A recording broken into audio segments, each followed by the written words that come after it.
10वीचा मराठी या विषयाचा पेपर आता फुटलेला आहे। विद्यार्थ्यांमध्ये गोंधळ दिसतोय, विद्यार्थ्यांच्या पालकांमध्ये गोंधळ दिसतोय। मात्र जालन्यातली आपण ही साम टीव्हीची एक्सक्लुझिव्ह दृश्य सुद्धा पाहतोय।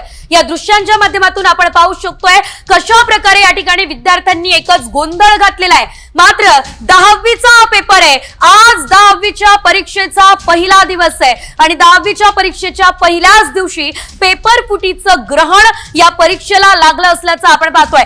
याआधी अनेक परीक्षांमध्ये पेपर फुटलेले आहेत, मात्र यंदा कडक अशा उपाययोजना, कठोर अशा उपाययोजना करण्यात आलेल्या होत्या।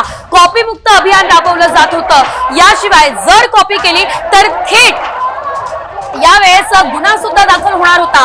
मात्र आपण आता जर बघितलं पेपरच फुटलेला आहे, त्यामुळे या पेपर फुटीला नेमकं जबाबदार कोण हा सवाल या ठिकाणी उपस्थित होतोय।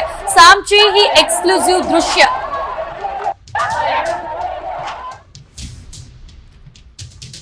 जालना जिल्ह्यामध्ये 102 परीक्षा केंद्रांवर 10वीचा पेपर होतोय। आज मराठीचा पहिला पेपर आणि पहिल्याच दिवशी मराठीचा पहिला पेपर फुटल्याचं आपल्याला समोर आलेलं पाहायला मिळतं। मी सध्या बदनापूर येथे उभा आहे आणि आपण जर माझ्या हातामध्ये बघू शकाल असेल तर काही वेळापूर्वी पेपरला सुरुवात झालेली आहे आणि उत्तर पत्रिका जी आहे ती बदनापूर शहरातल्या अनेक झेरॉक्स सेंटरवरती आहे, ती 20 रुपयात मिळत आहे।